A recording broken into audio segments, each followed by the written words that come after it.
Olá, alunos e alunas, e quem mais estiver assistindo este vídeo. Esta aula é sobre imperialismo japonês, faz parte, de um conteúdo maior, de uma sequência didática que é imperialismo e neocolonialismo, e o Japão foi a única nação oriental a se tornar uma potência imperialista, ainda no século XIX, já tendo grande impacto regional.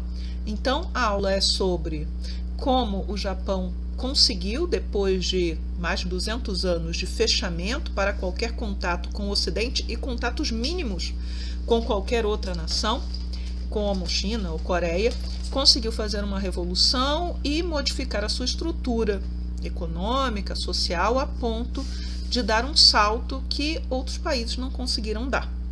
Então, se quiser continuar assistindo, daqui a pouquinho começam os slides, eu vou desaparecer e eu volto no final. Entre 1633 e 1853, portanto mais de 2 séculos, o Japão se isolou do Ocidente, cortou relações comerciais com Portugal, França, Inglaterra, Espanha, mas não com a Holanda, que era o único país que conseguia fazer trocas com os japoneses, mas em condições que eram determinadas pelos japoneses. Os holandeses tinham um posto comercial na ilha artificial de Dejima, que tinha sido dos portugueses, que tinha sido dos jesuítas, e que ficava na região de Nagasaki. Essa situação de fechamento em relação ao Ocidente tem um nome, que é Sakoku.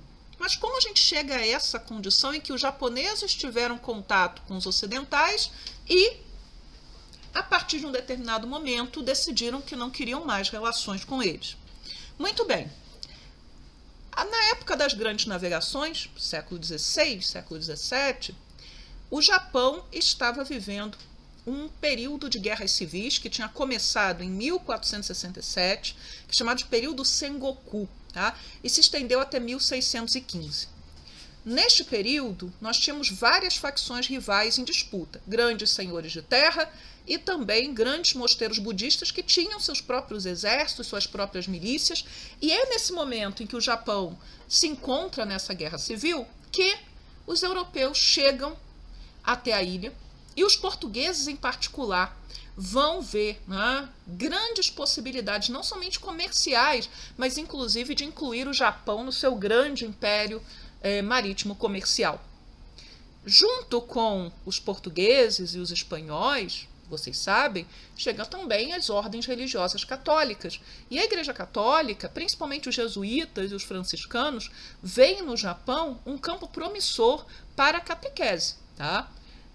E os japoneses, como viam isso? Bem, com a chegada dos ocidentais, num primeiro momento, os japoneses eles vão recebê-los e os vários grupos que estão em disputa vão se utilizar da ajuda dos europeus para conseguir vencer a guerra. Então, por exemplo, no Japão você não tinha armas de fogo. Essas armas de fogo vão passar a ser utilizadas e são fornecidas pelos europeus. Isso vale para outras coisas também.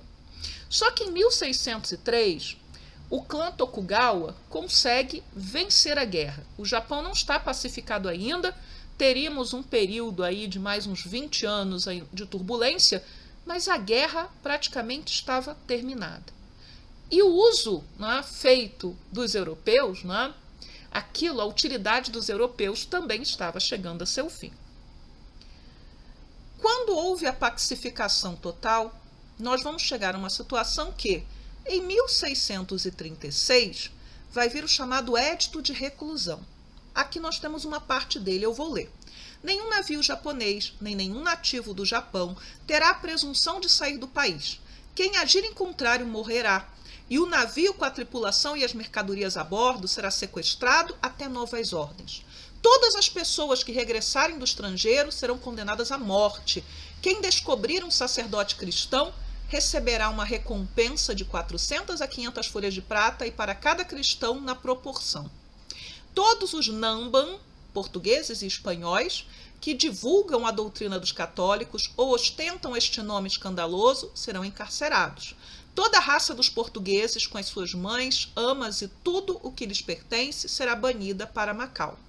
Todo aquele que presumir trazer uma carta do exterior ou retornar depois de ter sido banido, morrerá com sua família, também todo aquele que presumir interceder por ele será morto. Nenhum nobre ou soldado será permitido comprar algo do estrangeiro. Bem, os franceses e os ingleses logo saíram do Japão. Os espanhóis e os portugueses resistiram um pouco. Eles tinham negócios, os portugueses tinham colocado, inclusive, feitorias no Japão, Dejima pertencia aos portugueses, e, principalmente, os padres, né, os jesuítas, os franciscanos em especial, não queriam abandonar, né, os convertidos, mas aquilo que tinha sido visto como interessante para diminuir o poder dos grandes mosteiros budistas, deixar que o catolicismo entrasse no Japão, agora passa a ser uma ameaça às tradições e à cultura. Um dos motivos também pelos quais os portugueses terminaram sendo expulsos do Japão é que os portugueses estavam fazendo tráfico de japoneses escravizados. Mesmo que não tenham sido os próprios portugueses a irem lá capturar as pessoas, mesmo que elas chegassem às mãos dos portugueses através da própria venda feita por japoneses, o governo Tokugawa não via com bons olhos esse comércio. Então, vai crescer uma animosidade contra os ocidentais, contra os portugueses em particular e contra os católicos em geral, porque eram os cristãos que havia no Japão. Tá? E depois do Edito de Reclusão, nós ainda temos resistência, e nós vamos ter uma revolta que é chamada Revolta de Shimabara, 1637-1638, que ela vai ser liderada por cristãos, e você vai ter uma grande participação de camponeses convertidos, mas também de senhores, né? Desses grandes senhores de terra. A rebelião ela vai ser massacrada, e vai ser massacrada com a ajuda dos holandeses. Os holandeses vão bombardear a região de Shimabara a partir do mar com seus navios. E também, por conta disso, vão ser recompensados, não é, pelo governo do shogunato com a possibilidade de continuarem tendo contato comercial com os japoneses, mas não de entrarem no Japão. Durante mais de 2 séculos, a maioria absoluta dos japoneses não tinham visto ninguém que não fosse japonês. Se vocês quiserem um filme sobre essa repressão aos cristãos e tudo mais no Japão, eu recomendo o filme Silêncio, que é de 2017 e é um filme muito bom. Muito bem, como é que funciona, né, essa estrutura de governo japonesa antes do Japão se ver obrigado a abrir-se para o Ocidente em 1853? Desde o século XII, o imperador não tinha poderes de fato. Ele era um símbolo de união, ele era uma ponte com os deuses, ele vivia em Kyoto, que era a antiga capital, mas quem governava o Japão era um grande senhor de terras, um grande senhor da guerra, que era chamado de shogun. Houve mais de um shogunato. A gente está falando agora, né, o que vai estar ligado ao processo de imperialismo, que vai ser derrubado por ele no final das contas, é o shogunato Tokugawa. Então nós tínhamos no topo o shogun, que era o grande senhor da guerra. Abaixo deles, os daimyo, que eram senhores de terra também, e sendo senhores de terra tinham seus próprios exércitos e que juravam fidelidade ao shogun. E na base nós tínhamos os guerreiros nobres, que eram os samurai. Com o fechamento do Japão, foi proibido, por exemplo, o uso de armas de fogo. Elas foram banidas. Então voltamos ao uso somente de lâminas, de espadas e outras armas que não eram consideradas modernas pelos europeus. Da mesma maneira, né, os camponeses que foram mobilizados nas guerras civis foram desmobilizados, tá, e desarmados. Durante o shogunato Tokugawa, né, foi estabelecida, que também é chamado de Bakufu, foi estabelecida como capital a cidade de Edo, que era uma vila de camponeses, uma vila de pescadores, que foi promovida de uma certa maneira e cresceu bastante a partir do momento que os Tokugawa construíram seus castelos por lá. Esta cidade de Edo é a atual Tóquio. Tá? Bem, tudo ia mais ou menos bem, até que no final do século XVIII começam a chegar notícias no Japão da ação dos europeus na Ásia. Poxa, mas se eles estavam fechados, como é que começam a surgir notícias? Porque mesmo com essa ordem de fechamento, o shogunato tinha seus informantes, seus espiões. Era proibido ir e vir, mas a espionagem existia. Da mesma maneira que lá no sul do Japão, né, no domínio de Satsuma, bem longe de Edo, Os donos desta região, os daimyo desta região, faziam contrabando e se mantinham informados do que acontecia na China, na Coreia, enfim. O fato é que, quando a gente entra no século XIX, o shogunato Tokugawa já estava sendo questionado. Era questionado por muitos senhores que tinham medo de que aquilo que estava acontecendo na China viesse a acontecer no Japão. Era questionado também, né, por gente que estava na corte do imperador e que sonhava em restaurar o poder central nas mãos do imperador. Só que o imperador da época, do início da abertura, que era o imperador Komei, ele era favorável à manutenção do shogunato. Ele não apoiava a queda do shogunato, mas o filho dele tinha outros planos. Antes mesmo da abertura, os norte-americanos que já estavam fazendo comércio com a China pediram entrada no Japão, pediram a possibilidade de usar os portos japoneses e o shogunato negou. O que aconteceu é que 1 ano depois volta uma esquadra norte-americana comandada pelo Comodoro Perry e diz que ou o Japão abriu os portos ou o Japão abriu os portos. E, a partir de então, o Japão começa a manter relações comerciais com os europeus. Essa situação entre 1854 e 1867, ela é marcada por conflitos, por tratados desiguais, como acontecia na China, tratados que prejudicavam os japoneses, pela resistência do shogunato, mas a situação ela vai começar a mudar mais rápido a partir do momento que morre o imperador e o filho dele assume, que é o imperador Meiji. Ele vai assumir com a morte do pai e ele vai promover aquilo que a gente chama de Revolução Meiji. Com o apoio desses nobres de Satsuma e outros lugares que não queriam mais o shogunato, e também visando, né, modernizar o Japão, ele vai se aproveitar dessa abertura para trazer tudo o que fosse ocidental e que fosse interessante para que o Japão se tornasse uma nação moderna. Isso implica em trens, telégrafo, armas. Mas eles não sabiam usar as armas ocidentais? Importam também oficiais franceses, ingleses, alemães que viriam ensinar os japoneses o uso das armas modernas. Eles vão enviar para o exterior jovens, homens e mulheres até, para estudarem nos Estados Unidos, na Inglaterra, na Alemanha, na França, e trazerem novas ideias de engenharia, de medicina, de educação moderna, para que o Japão pudesse se tornar um país diferente do que ele era. A Revolução Meiji ela vai tentar utilizar a violência do imperialismo ocidental, que obrigou o Japão a se abrir, a seu favor, levando a uma modernização do país. E vai ser uma modernização muito rápida e feita de forma autoritária, de forma violenta. Vai ser imposta de cima pelo imperador e por aqueles que o apoiavam, que eram senhores, grandes senhores de terra, homens ricos, homens poderosos.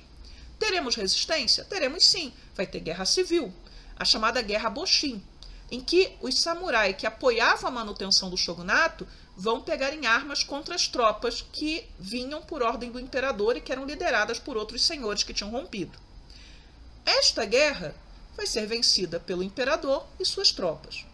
Só que, diferentemente do que se poderia esperar, o imperador vai oferecer para aqueles que perderam a possibilidade de se integrarem também ao novo regime.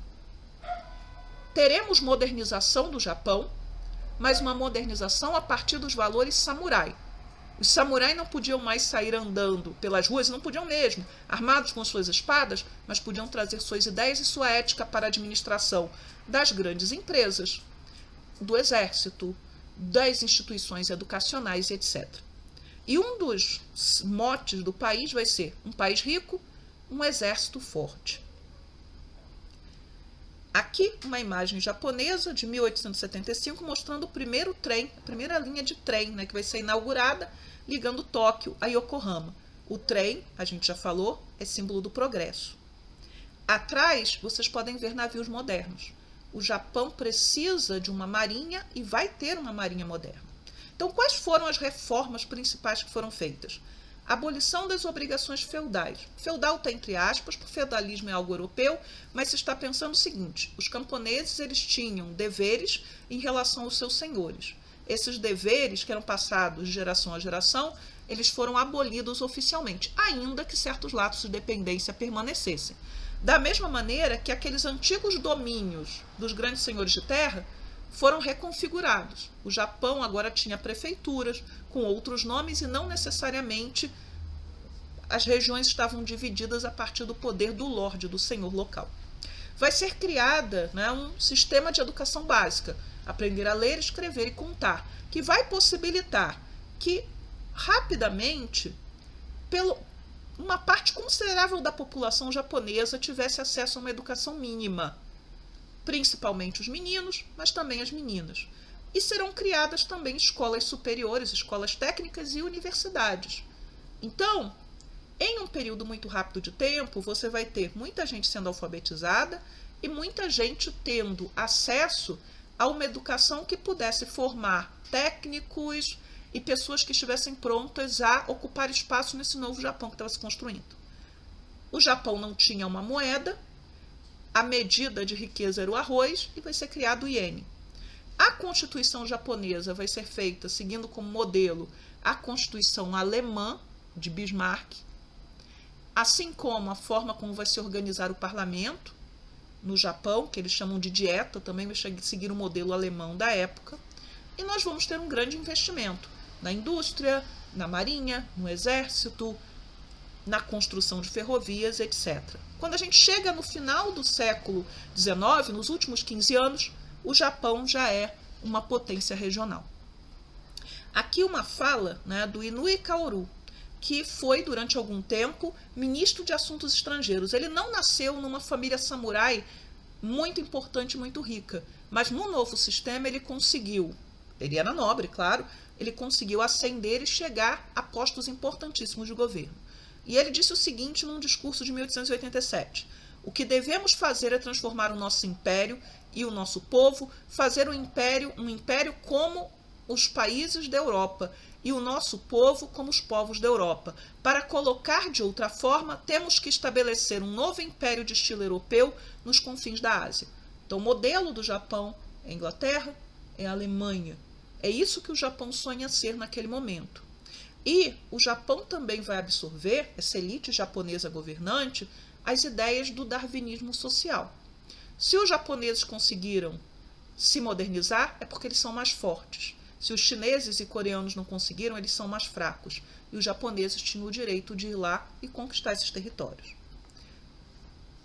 Aqui, nessa ilustração, vocês veem pessoas com roupas ocidentais, pessoas com roupas japonesas e pessoas que estão fazendo o que era a proposta da era Meiji: misturar o japonês e misturar o ocidental e tirar dos dois aquilo que havia de melhor para criar uma nação poderosa. A gente chama de modernização defensiva, isso que os japoneses vão fazer. Porque o Japão não tem um território extenso, o Japão tem pouquíssima matéria-prima, e o Japão precisa de matéria-prima para desenvolver a sua indústria e a sua economia, ele vai buscar fora. Mas o Japão tem muita gente, então o Japão também vai empurrar para fora população excedente, para a América e também para as regiões da Ásia que o Japão vai começar a ocupar. E a gente vai falar, para terminar, de 3 conflitos que aconteceram entre os japoneses e outras nações. Conflito número 1 vai ser a Guerra Sino-Japonesa, que é a primeira guerra, porque a Segunda Guerra Sino-Japonesa começa em 1937 e vai até 1945, durante a Segunda Guerra Mundial. O Japão entra em conflito com a China para defender a independência da Coreia. O Japão já tinha tentado invadir a Coreia várias vezes, tá? Inclusive, quando terminam as guerras civis, o Japão tentou invadir a Coreia e não conseguiu, mas muito bem. Então, a independência da Coreia, que era a área de influência da China por séculos. Os japoneses vão vencer os chineses, vão receber a ilha de Taiwan, que vai ficar na mão do Japão até 1945, e vão receber o direito de fazer comércio e navegar nos rios chineses, além da China reconhecer a independência da Coreia. Isso foi a Primeira Guerra, primeiro conflito entre China e Japão. A Segunda Guerra vai ser com a Rússia, chamada Guerra Russo-Japonesa, 1904-1905. Dura 18 meses. É uma guerra que o Japão até tentou evitar, mas os russos acreditavam que eram capazes de vencer muito fácil os japoneses, e decidiram escalar o conflito. Qual era a situação? A Rússia estava estendendo as suas áreas de influência no Extremo Oriente, dentro da China. Lembrem daquela charge O Bolo dos Reis, queriam a Manchúria, e tinham um olho na Coreia. O Japão tenta fazer um acordo. A Rússia ficaria com a Manchúria e o Japão ficaria com a Coreia, independente, né? Que a Coreia ficaria independente. Os russos recusam esse acordo e os japoneses vão atacar a Rússia. Aliás, depois dessa guerra vai ficar acordado que é preciso uma declaração de guerra antes do ataque. E vai ser uma guerra naval, principalmente. Vai ser a primeira guerra que se usam torpedos e novas tecnologias da guerra náutica. Aqui uma charge que eu gosto bastante. Lá do início da guerra, o desejo da Europa, em que você tem ali várias bandeiras, né, de países europeus e mostrando o czar da Rússia, Nicolau II, pisando em japoneses que tinham sido mortos. Seria fácil para a Rússia? Deveria ser, porque a Rússia é uma grande potência territorial, a Rússia é uma nação cujo governo, né, o poder, o centro de poder estava na Europa. Como é que a Rússia ia perder para um povo inferior, né? E que nem é representado como amarelo, veja, é representado como marrom aí. Os japoneses massacrados, isso não foi uma realidade. Na verdade, a Rússia que sofreu uma grande derrota. E aqui uma ilustração japonesa, já do final da guerra, mostrando o pesadelo do czar, suas tropas voltando destroçadas, as locomotivas destruídas, os navios quebrados, e depois vocês leiam ali o texto que está. O fato é que a derrota da Rússia foi uma grande humilhação, e essa derrota vai detonar a primeira tentativa de Revolução Russa em 1905. Os russos perdem, quem negocia a paz são os norte-americanos, né, o Teddy Roosevelt, lá, que vai tentar aí projetar os Estados Unidos para o mundo. Ele queria um acordo vantajoso para a Rússia, isso vai gerar problemas com o Japão, mas no final se chega a um acordo em que os russos vão ter que ceder para os japoneses as ilhas Sakhalinas. Essas ilhas só vão ser devolvidas depois da Segunda Guerra. E por fim, em 1910, essa história de independência da Coreia acabou. Os japoneses vão lá, vão invadir a Coreia, vão ocupar a Coreia, vão matar boa parte da família imperial coreana e vão passar a governar a Coreia através de um governo fantoche local até 1945. A situação da Coreia vai ser uma situação de imensa exploração e violência. Os coreanos não poderão usar seu idioma, nas escolas vai se ensinar o japonês, todos os coreanos deveriam ter nomes japoneses, população coreana vai ser escravizada e vai ser levada para outros lugares, população japonesa será colocada dentro da Coreia. Então aquela história, né, da independência da Coreia, na verdade fazia parte desse jogo da expansão japonesa. E aqui, terminando, vejam um mapa, mostrando ali com as datas os territórios que o Japão vai capturando ao longo do tempo. Isso, claro, começando lá no século XIX e se estendendo até o final da Segunda Guerra Mundial. Concluímos então a nossa sequência didática de imperialismo e neocolonialismo. Acredito que todas as minhas turmas tiveram esta aula em sala, mas eventualmente alguma coisa pode ter ficado pendente. Acredito que esta aula foi maior e com mais detalhes. Se houver, né, alguma dúvida, alguma questão, podem deixar nos comentários ou, se forem meus alunos, na plataforma do colégio. E eu vou deixar como link um artigo da BBC falando sobre a imigração como parte desse projeto de modernização do Japão, a expulsão, de uma certa maneira, do excedente populacional rumo às Américas, Brasil, Peru, Estados Unidos e também o Havaí e a própria Ásia, tá?